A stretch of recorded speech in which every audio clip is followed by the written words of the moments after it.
सोमनाथ सानम यांचे मे 12 रोजी जिल्हाधिकारी कार्यालय समोर आत्मदान करणार। लोणंद येथील सोमनाथ सानम दहिवडी नगरपंचायत मध्ये लिपिक पदावर कार्यरत होते। त्यांची आता सेवानिवृत्ती झाली आहे। मूळ वेतन श्रेणी मला मिळणे कामी अनेक वेळा अर्ज दहिवडी नगरपंचायत विभागीय आयुक्त कार्यालय पुणे यांच्याकडे संपर्क साधला। 22 मार्च 2021 ते 16 ऑक्टोबर 2025 पर्यंत उर्वरित रक्कम मला विनाअट देण्यात यावी। सध्या मी व आई दीर्घकाळ आजारी आहे। दवा पाण्यासाठी पैसे नसल्याने माझी हेळसांड सुरू आहे। मला तातडीने थकीत रक्कम मिळावी, अन्यथा जिल्हाधिकारी कार्यालय समोर मे 12 रोजी आत्मदान करणार असल्याचे निवेदन वरिष्ठांना पाठवलेले आहे। या आत्मदहनास भीमशक्तीचे खंडाळा तालुका अध्यक्ष अरुण कोळेकर यांचा जाहीर पाठिंबा आहे।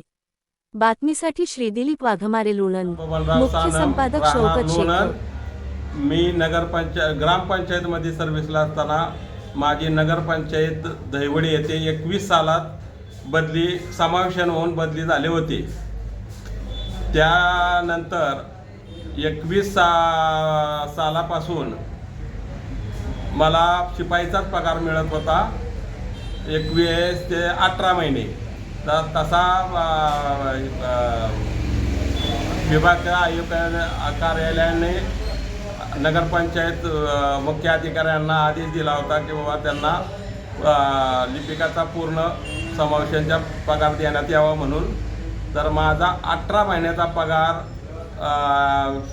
लिपिकाचा पगारातले फरक 18 महिन्याचा शिल्लक राहिलेला होता। त्यातला निम्मा पगार मला दहिवडी नगरपंचायत मुख्य अधिकारी यांनी दिलेला आहे।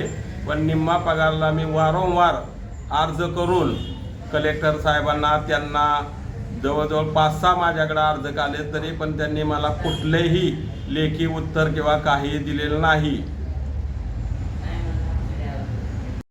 सध्या तब्येत बी व्यवस्थित नसते। मला महिना 5 ते 7 हजार रुपये दवाखान्यासाठी लागतात। माझी आई दीड वर्ष झालं बेडवर झोपून आहे। तिचा खर्च 8-10 हजार रुपये आहे। तरी मला माझ्या ह्या अर्जाचा सगळ्या सहानुभूतीपूर्वीचा विचार करून माझे पैसे मला तात्काळ मिळावे, अन्यथा मी कलेक्टर साहेब यांच्या इथे 12/5/2026 रोजी आत्मदान करणार आहे, याची नोंद घ्यावी आणि माझे तात्काळ पैसे त्वरित मिळावे, एवढीच माझी विनंती आहे।